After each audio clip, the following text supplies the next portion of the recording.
오늘 우리에게 주시는 하나님의 말씀은 느헤미야 7장 39절에서 60절입니다. 제사장들은 예수아의 집 여다야 자손이 973명이요 인멜 자손이 1052명이요 바스홀 자손이 1247명이요 하림 자손이 1017명이었느니라. 레위 사람들은 호드야 자손 곧 예수아와 감미엘 자손이 74명이요 노래하는 자들은 아삽 자손이 148명이요 문지기들은 살름 자손과 아델 자손과 달몬 자손과 아곱 자손과 하디다 자손과 소베 자손이 모두 138명이었느니라. 느디님 사람들은 시하 자손과 하수바 자손과 답바옷 자손과 게로스 자손과 시아 자손과 바돈 자손과 르바나 자손과 하가바 자손과 설메 자손과 하난 자손과 기델 자손과 가할 자손과 르아야 자손과 르신 자손과 누구다 자손과 갓삼 자손과 무사 자손과 바세야 자손과 베세 자손과 무님 자손과 느위 스신 자손과 박복 자손과 하그바 자손과 할훌 자손과 바스리 자손과 무히다 자손과 하두사 자손과 바르고스 자손과 시스라 자손과 데마 자손과 느시아 자손과 하디바 자손이었느니라. 솔로몬의 신하의 자손은 소대 자손과 소벨의 자손과 부리다 자손과 아얄라 자손과 다르곤 자손과 깃델 자손과 수바디아 자손과 핫딜 자손과 보게렛 하스바임 자손과 아몬 자손이니 모든 느딘님 사람과 솔로몬의 신하의 자손이 392명이었느니라. 아멘. 오늘도 구원의 은혜를 기억하며 기쁨과 감사가 충만한 삶을 살아가는 모든 성도님들 되길 진심으로 기도합니다. 기원전 586년 바벨론에 의해 예루살렘 성전도 성벽도 무너진 후 약 140여 년 만에 드디어 성전도 건축되고 성벽 공사도 모두 완공되면서 이제 예루살렘은 도성으로서의 면모를 갖추게 됩니다. 그러나 느헤미야 7장 4절을 보니 그 성읍은 광대하고 그 주민은 적으며 가옥은 미처 건축하지 못하였음이니라. 그래서 느헤미야는 인구조사를 실시하여 예루살렘 전역에 백성들을 거주하게 하는 등 성전과 백성들의 안전을 위한 구체적인 정책을 수립하고자 합니다. 외형, 하드웨어를 복구했으니 이제는 내면 소프트웨어를 복구해야 합니다. 이것이야말로 그토록 힘들게 성전과 성벽을 재건한 진정한 목적입니다.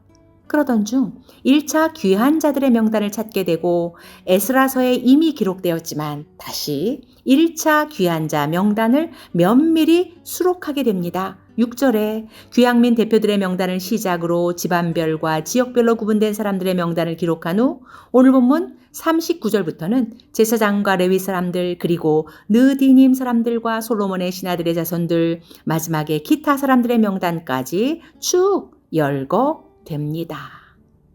유대 백성들은 지난 70년간 이방 땅에서 포로 신세로 살아왔습니다. 이제 꿈에도 그리던 고국 땅으로 돌아가려니 너무도 기쁜 일이지만 그러나 귀환을 행동으로 옮기는 것은 결코 쉬운 일이 아니었을 것입니다. 비록 이방 땅 포로 신세였지만 70년간 살아온 삶의 터전을 송두리째 바꿔야 하는 일, 그것도 좋고 편안한 곳으로 옮기는 것이라면 당장이라도 달려가겠지만 지금 예루살렘은 완전 폐허 상태, 내 집이 없는 것은 물론 성전도 지어야 하고 남아있던 동족들과 부대끼고 살 것을 생각하면 고생길이 불보듯 뻔합니다. 만약 우리라면 그때 한치의 망설임도 없이 달려갈 수 있었을까요? 그래서 바벨론에 끌려간 포로의 수는 많았지만 본국으로 돌아온 유대 백성들의 수는 소수에 불과했습니다. 먼저 39절부터 45절에는 돌아온 제사장과 레위 사람들의 수가 언급됩니다. 다윗 시대에 제사장 그룹을 24개 집안으로 정비했지만 그중 겨우 4집안 사람들 4,289명의 제사장들이 돌아옵니다. 그리고 성전에서 제사장을 돕고 찬양을 하며 성전 문지기를 했던 레위 사람들은 제사장에 비하면 10분의 1도 안 되는 341명이 귀환하는데 이것은 다윗 시대 레위인의 수 38,000명에 비하면 턱도 없이 부족한 수입니다. 레위인들은 제사장들과는 달리 예루살렘으로 돌아와도 차지할 유업이 없었을 뿐만 아니라 제사장에 비해 자신들의 입지와 이권이 상당히 열악했기에 돌아온 레위인들의 수가 제사장들에 비해 적지 않았을까 여겨집니다. 그런데 이러한 상황에서 느디님이란 생소한 느낌의 사람들이 귀한 자 명단에 들어있는 것이 유독 눈에 띕니다. 과연 이들은 누구일까요? 느디님 사람들은 가나안 정복 때부터 전쟁에서 이스라엘의 포로가 되거나 유대 사이로 이주해온 사람들의 후손입니다.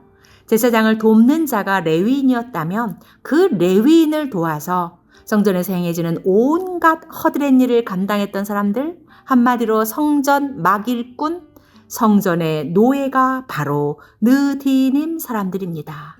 여호수아 9장 23절인데 너희가 저주를 받나니 너희가 대를 이어 종이 되어 다 내 하나님의 집을 위하여 나무를 패며 물을 깃는 자가 되리라. 그래서 이 느디님 사람들이야말로 예루살렘으로 돌아가봤자 레위인보다 더 이득도 없고 권리도 없는 것은 물론 대접도 주목도 받지 못할 것이 뻔합니다.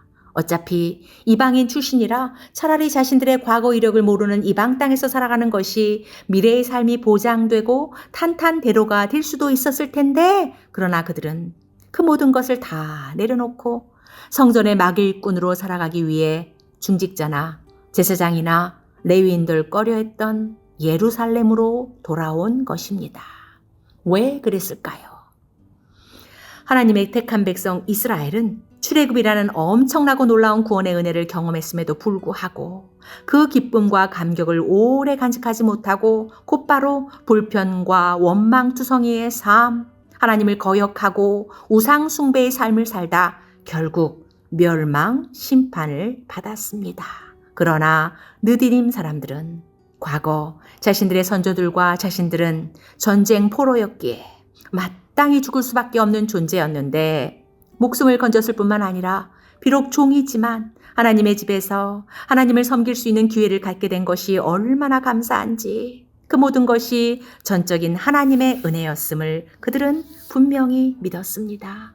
그들은 성전에서 온갖 허드렛 일을 감당하면서 여호와 하나님의 크신 은혜와 사랑을 충만히 체험했고, 그로 인한 감사와 기쁨은 일시적인 것이 아니라 늘 그들의 심령과 삶에 충만했습니다. 그래서 성전에서 물을 깃고 나무를 패는 등 성전 노예의 직분을 자랑스럽게 여기며 자자손손 대를 이어 충성했던 것입니다. 이처럼 자신들에게 주어진 직분, 성전의 노예라는 정체성을 소중히 여겼던 느디딤 사람들은 신분 세탁의 기회를 다 뿌리치고 오직 하나님만을 섬기고자 성전이 있는 예루살렘으로 돌아온 것입니다. 역사상 노예 생활을 하면서 이토록 즐겁고 기쁘고 만족해서 살아가는 사람들이 또 있었을까요? 고라자손의 시가 생각납니다. 시편 84편 10절인데 주의 궁정에서의 한 날이 다른 곳에서의 첫날보다 나은즉 악인의 장막에 사는 것보다 내 하나님의 성전 문지기로 있는 것이 좋사오니. 이렇듯 느디님 사람들은 생명의 구원을 최고의 가치로 여겼고, 그들은 구원에 감사하며 주어진 일 외에 그 어떤 것도 탐하지 않았으며, 그들은 자신들에게 임한 저주를 복으로 변화시킨 사람들입니다. 그 결과 포로에서 귀환한 느디님 사람들의 이름들이 46절부터 56절까지 하나하나 열거된 것입니다. 이것은 하나님의 생명책에 구원받은 자들의 이름이 새겨 있듯이 여호와 하나님이 이 느디님 사람들을 하나하나 기억하고 계시고 한 사람 한 사람을 귀하게 여기신다는 뚜렷한 증거입니다.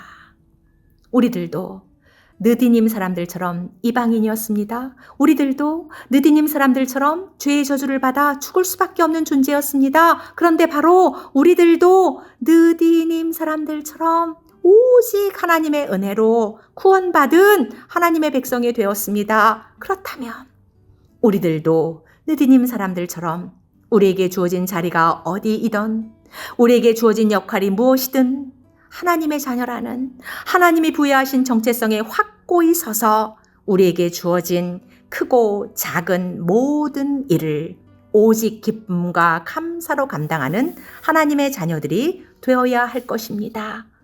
누구의 눈에도 띄지 않는 자리이고 아무도 알아주지 않는 일일지라도 오직 날 구원하신 하나님만을 바라보며 구원의 기쁨과 감사로 그 일을 감당하는 우리 모두가 되기를 소망합니다. 환경 미아원으로 일을 하신 성도님이 기억납니다. 예수 믿고 구원받았으니 너무 기쁘고 좋아서 성전에서 뭐라도 하고 싶은데 전도사님 무엇을 하면 좋을까요?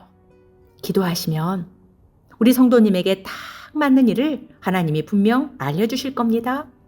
그 성도님이 무슨 일을 시작하셨을까요?